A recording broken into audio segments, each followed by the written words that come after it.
ಸಮುದಾಯ ಬಾನುಲಿ ರೇಡಿಯೋ ಮಣಿಪಾಲದ ಕೇಳುಗ ಮಿತ್ರರೇ, ಕನ್ನಡ ಸಾಹಿತ್ಯ ಪರಿಷತ್ ಉಡುಪಿ ತಾಲೂಕು ಘಟಕದ ಸಹಕಾರದಲ್ಲಿ ರೇಡಿಯೋ ಮಣಿಪಾಲ ಸಮುದಾಯ ಬಾನುಲಿ ಅರ್ಪಿಸುತ್ತಿದೆ ಕಥೆ ಕೇಳೋಣ ಸರಣಿ ಕಾರ್ಯಕ್ರಮ. ಕಥೆಯ ಸಾಗರದಲ್ಲಿ ಅಮೃತದ ಬಿಂದು, ವಾರವಾರವೂ ಕಿವಿದೆರೆಗೆ ಬಂದು. ಕಥೆಯ ಸಾಗರದಲ್ಲಿ ಅಮೃತದ ಬಿಂದು, ಮನಮುದಗೊಳಿಸುತ್ತಲೀ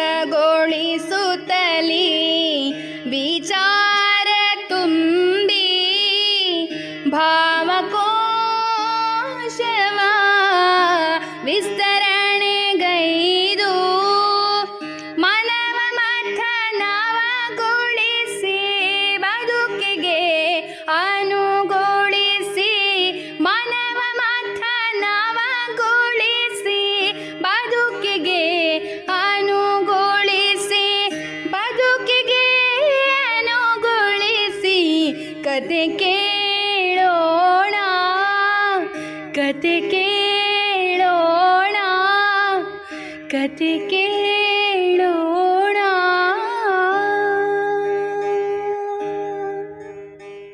ರೇಡಿಯೋ ಮಣಿಪಾಲ್ನ ಸಹೃದಯಿ ಕೇಳುಗರೆ, ಇದೀಗ ಪ್ರಸಾರವಾಗಲಿರುವ ಕಥೆ ಕೇಳೋಣ ಸರಣಿ ಕಾರ್ಯಕ್ರಮದ 207ನೇ ಸಂಚಿಕೆಯಲ್ಲಿ ಸ್ವರಚಿತ ಕಥೆಯನ್ನು ವಾಚಿಸಲಿದ್ದಾರೆ ಸಾಹಿತ್ಯಾಸಕ್ತರಾದ ಸುಪ್ರೀತಾ ಪುರಾಣಿಕ ಕುಂಭಾಷಿ. ಸಮುದಾಯ ಬಾನುಲಿ ಕೇಂದ್ರ ರೇಡಿಯೋ ಮಣಿಪಾಲದ ಎಲ್ಲ ಕೇಳುಗರಿಗೆ ನನ್ನ ಪ್ರೀತಿಯ ನಮಸ್ಕಾರಗಳು. ನನಗೆ ತುಂಬ ಖುಷಿಯಿದೆ. ಯಾವಾಗಲಿಂದ ಯೋಚನೆ ಇತ್ತು ನನ್ನಲ್ಲಿ, ನಾನು ಕತೆ ಬರಿಬೇಕು ಅಂತ. ಆದರೆ ಯಾವತ್ತೂ ಅದಕ್ಕೆ ಒಂದು ಕಾಲ ಕೂಡಿ ಬರಲಿಲ್ಲ. ಆದರೆ ಯಾವಾಗ ರೇಡಿಯೋ ಮಣಿಪಾಲದಲ್ಲಿ ಕತೆ ಕೇಳೋಣ ಕಾರ್ಯಕ್ರಮಕ್ಕೆ ನನ್ನನ್ನು ಇನ್ವೈಟ್ ಮಾಡಿದ್ರು, ಆವಾಗ ಒಂದು ಚಾಲೆಂಜ್ ಆಯಿತು, ನಾನು ಬರೆದು ತಗೊಂಡು ಹೋಗಿ ಓದ್ತೇನೆ ಅಂತ. ಅದಕ್ಕೆ ಮೂಲ ಕಾರಣೀಕರ್ತರು ರೇಡಿಯೋ ಮಣಿಪಾಲದ ಸಂಯೋಜಕರಾದಂತಹ ರಶ್ಮಿ ಮೇಡಮ್ ಅವರು. ಬರಿಬೋದಲ್ಲ ಮೇಡಮ್ ಅಂತ ಒಂದು ಪ್ರೇರಣೆ ಕೊಟ್ಟರು. ಆ ಪ್ರೇರಣೆ ಮೊದಲ ಕತೆ ರೂಪದಲ್ಲಿ ರೇಡಿಯೋ ಮಣಿಪಾಲದಲ್ಲಿ ಕತೆ ಕೇಳೋಣ ಸರಣಿಯಲ್ಲಿ ನಿರೂಪಿಸಿದ್ದೇನೆ. ಕತೆಯ ಶೀರ್ಷಿಕೆ ತೆರೆ ಸರಿಯಿತು. ಹೂವು ಚೆಲುವೆಲ್ಲ ತಂದೆಂದಿತು, ಹೆಣ್ಣು ಹೂವ ಮುಡಿದು ಚೆಲುವೆ ತಾನೆಂದಿತು. ನಿಲುವುಗನ್ನಡಿಯ ಮುಂದೆ ನಿಂತ ಸುಮಾ ತನ್ನ ಸೌಂದರ್ಯವನ್ನು ತಾನೇ ಮೆಚ್ಚಿಕೊಳ್ಳುತ್ತಾ ಸಂತೋಷದಿಂದ ಹಾಡನ್ನು ಗುನುಗುಣಿಸುತ್ತಿದ್ದಳು. ಬಹಳ ವರ್ಷಗಳ ನಂತರ ಬಾಲ್ಯದ ಸ್ನೇಹಿತೆ ಸರಿತಾ ಇವಳ ಮನೆಗೆ ಬರುವವಳಿದ್ದಳು. ಸುಮಾಳಿಗೋ ಒಳಗೊಳಗೆ ಸಂತಸ. ತನ್ನ 3 ಸುಖಿ ವಿಲಾಸ, ಇತ್ತೀಚೆಗೆ ಖರೀದಿಸಿದ ಕೆಂಪು ಮಿಶ್ರಿತ ಕಂದು ಬಣ್ಣದ ಹೊಸ ಕಾರು, ಬೀರುವಿನಂತಿರುವ ಟಚ್ ಸ್ಕ್ರೀನ್ ಫ್ರಿಡ್ಜು, ಮೊನ್ನೆ ಹಾಕಿಸಿದ ವಿದೇಶಿ ಸೋಫಾ ಸೆಟ್, ಅದಕ್ಕೊಪ್ಪುವಂತೆ ವಿನ್ಯಾಸಗೊಳಿಸಿದ ಹಜಾರ ಎಲ್ಲವನ್ನ ಗೆಳತಿಗೆ ತೋರಿಸಿ ತನ್ನ ದೊಡ್ಡಸ್ತಿಕೆಯ ಪ್ರದರ್ಶನ ಮಾಡಬಹುದಲ್ಲ ಎಂದು. ಗಡಿಯಾರದ ಮುಳ್ಳು ಎಷ್ಟು ಮೆಲ್ಲನೆ ಚಲಿಸ್ತಾ ಇದೆ, ಸ್ವಲ್ಪ ಬೇಗ ತನ್ನ ಚಲನೆಯನ್ನು ಮಾಡಬಾರ್ದೆ ಅಂತ ಶಪಿಸಿಕೊಳ್ತಾ ಗಳಿಗೆಗೊಮ್ಮೆ ಗೇಟಿನತ್ತ ದೃಷ್ಟಿ ಹಾಯಿಸುತ್ತಾ ಶತಪಥ ತಿರುಗುತ್ತಿರುವ ಸುಮಾಳ ಮನಸ್ಸು ಹಿಂದಕ್ಕೋಡಲು ಪ್ರಾರಂಭಿಸಿತು. ಸುಮಾ ಮತ್ತು ಸರಿತಾ ಅಕ್ಕಪಕ್ಕದ ಮನೆಯವರು. ಸರಿತಾಳ ತಂದೆ ಆ ಊರಿನಲ್ಲಿಯೇ ದೊಡ್ಡ ವ್ಯವಹಾರಸ್ಥರು, ಶ್ರೀಮಂತರು. ವಿಶಾಲವಾದ ಮನೆ, ಆಳುಕಾಳು, ಆಧುನಿಕ ಸೌಲಭ್ಯ, ಮೃಷ್ಟಾನ್ನ ಭೋಜನ. ಹಿರಿಯರಾಡುವಂತೆ ಸರಿತಾ ಚಿನ್ನದ ಚಮಚ ಬಾಯಲ್ಲಿಟ್ಟುಕೊಂಡು ಹುಟ್ಟಿದವಳು. ರೂಪದಲ್ಲಿ ತುಸು ಹೆಚ್ಚೇ ಕಪ್ಪಾದರೂ ಲಕ್ಷಣವಂತೆ. ಸುಮಾಳ ತಂದೆ ಕಾಲೇಜೊಂದರಲ್ಲಿ ಗುಮಾಸ್ತರಾಗಿದ್ದರು. ತಿಂಗಳ ಮೊದಲಿಗೆ ರಾಜರಂತೆ, ತಿಂಗಳ ಕೊನೆಯಲ್ಲಿ ಜಿಪುಣರಂತೆ ಬದುಕುವ ಮಧ್ಯಮ ವರ್ಗದ ಕುಟುಂಬ. ಹುಟ್ಟು ಚೆಲುವೆಯಾದ ಸುಮಾಳಿಗೆ ಸರಿತಾಳೆ ಅದೃಷ್ಟವಂತೆ. ಅಂದವಿದ್ದರೇನಂತೆ, ನಾನೋ ನತದೃಷ್ಟೆ, ಬೇಕಾದ್ದನ್ನ ಉಡುವ ಉಣ್ಣುವ ಸುಖ ನನಗಿಲ್ಲ ಎಂಬ ಅಸಮಾಧಾನ. ಹಲ್ಲಿದ್ದವನಿಗೆ ಕಡಲೆ ಇಲ್ಲ, ಕಡಲೆ ಇದ್ದವನಿಗೆ ಹಲ್ಲಿಲ್ಲ ಎಂಬಂತೆ ಸರಿತಾಳಿಗೆ ಶ್ರೀಮಂತಿಕೆಯ ಸೊಕ್ಕಾಗಲಿ ಐಷಾರಾಮಿ ಬದುಕಿನ ಆಸೆಯಾಗಲಿ ಲವಲೇಶವೂ ಇರಲಿಲ್ಲ. ಹಾಗಾಗಿಯೇ ಸುಮಾಳೊಂದಿಗೆ ಸ್ನೇಹ ಬೆಳೆಸಿದ್ದಳು.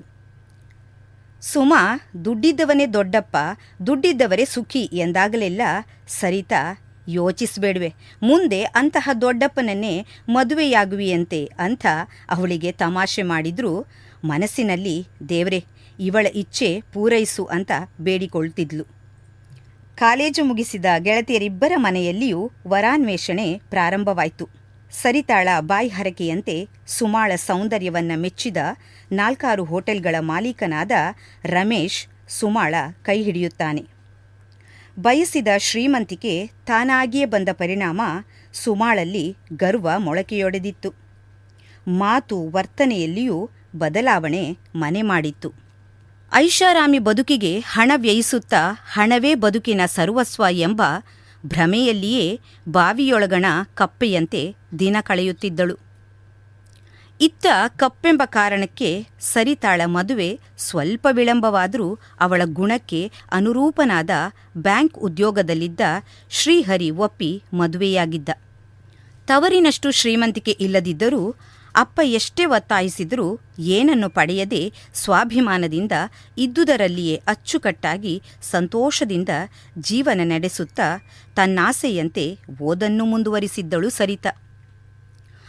ಆಗೀಗ ಗೆಳತಿಯರಿಬ್ಬರೂ ಫೋನ್ ಮೂಲಕ ಪರಸ್ಪರ ಮಾತುಕತೆ ನಡೆಸಿದ್ದರೂ ಒಬ್ಬರಿಗೊಬ್ಬರು ಮದುವೆಯ ನಂತರ ಭೇಟಿ ಆಗಿಯೇ ಇರಲಿಲ್ಲ. ಅದಕ್ಕಾಗಿಯೇ ಇಂದಿನ ಈ ಸಂಭ್ರಮವಲ್ವೇ ಅಂತ ಸುಮಾ ತನ್ನ ಯೋಚನಾ ಲಹರಿಯಿಂದ ಹೊರಬಂದ್ಲು. ಅಷ್ಟರಲ್ಲಿ ಮನೆ ಎದುರಿಗೆ ಆಟೋ ರಿಕ್ಷಾ ನಿಂತ ಸದ್ದು. ಹಿಂದೆಯೇ ಸುಮಾ ರಮೇಶ್ ಮನೆ ಇದೆ ಅಲ್ವಾ ಅಂತ ತೋಟದ ಮಾಲಿ ಹತ್ತಿರ ವಿಚಾರಿಸುತ್ತಿರುವ ಧ್ವನಿ ಕೇಳಿ ಗೇಟತ್ತ ಕಣ್ಣಾಯಿಸಿದರೆ ಗೆಳತಿ ಸರಿತಾ.